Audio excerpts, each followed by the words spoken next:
It's a journey that started way before the crack of dawn. A journey that would take us close to 7 hours from Nairobi city. As we drove along, we crossed large tracts of open land with little or no sign of life. Housing structures are miles apart. When we get to Halisala farm, just seeing young Abdul carrying 2 ripe pawpaw fruits was an indication that we had entered Garissa's oasis, an area of abundance.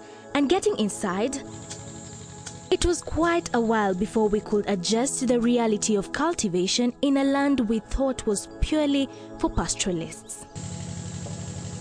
Meet Mata Idris Ramadan, a project officer with the Kenya Red Cross Society. He takes me on a tour of the farm, and my first question to him was, where did they get the water to irrigate the farm? The River Tana answers me in its peaceful flowing glory. And this is how they get to channel the water from the river to the farm. Halisala farm traces its history back to April 2010 after a group of members from Madogo community realized that they had to do all they could to improve their livelihoods and move gradually from a culture of dependency on relief food to growing their own. Shamba ni mjomba wangu. Saa tukaidiana tuite hawa Somali tushikane ma groups tufanye maendeleo. We realized the potential of this river, big river flowing down to the Indian Ocean, and that's when Red Cross came in with an idea of assisting the communities by the introduction of the livelihood approach to development. Once the group found its farm standing, they started with simple crops so as to taste the waters literally. Mimea kwanza ilikuwa tumelima na tomato ikaanza kuharibika. Sasa nikaanza kulima mahindi na hizi ndizi ndogo ndogo hii.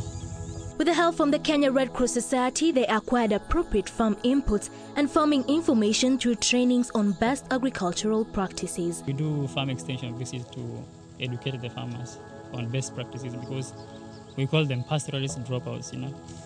Abdiza Mohammed and Ibrahim Yusuf are farmers at the farm. They also show me around what they have been built to do together in this newfound occupation. This lady, Daba Kono, is a 20-year-old farmer and a mother of 5, one of the very few female farmers at Halisala farm. This is where she gets to fend for her family. Daba, though immensely shy, tells me of her experience as a farmer. For her, being able to fend for her family daily and selling the surplus gives her joy every day. Many of these pastoralists and farmers have interesting tales about the change of lifestyle. Wakati mimi nimepanda hiyo shamba, wakati yote nimesikia fresh. Unajua kama mimi nimekata hiyo ndizi kama napeleka Garissa, napata pesa nyingi mara moja. Wakati hiyo, alafu hata roho yangu pia nimefurahia. Wow. It's a Garden of Eden, the only source of hope for area residents in this place. Just look at how productive it is in the midst of a desert.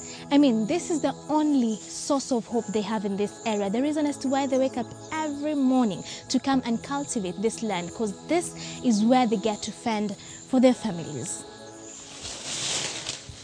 They are just but a representation of Garissa's pastoralist dropouts that have gotten to benefit from the joys of being farmers, and changing from pastoralism to farming is a decision they say they will never regret. Join me tomorrow for part 2 of the story of Garissa's rebirth. For KTN Saturday Nights, I am Malaa Kivila.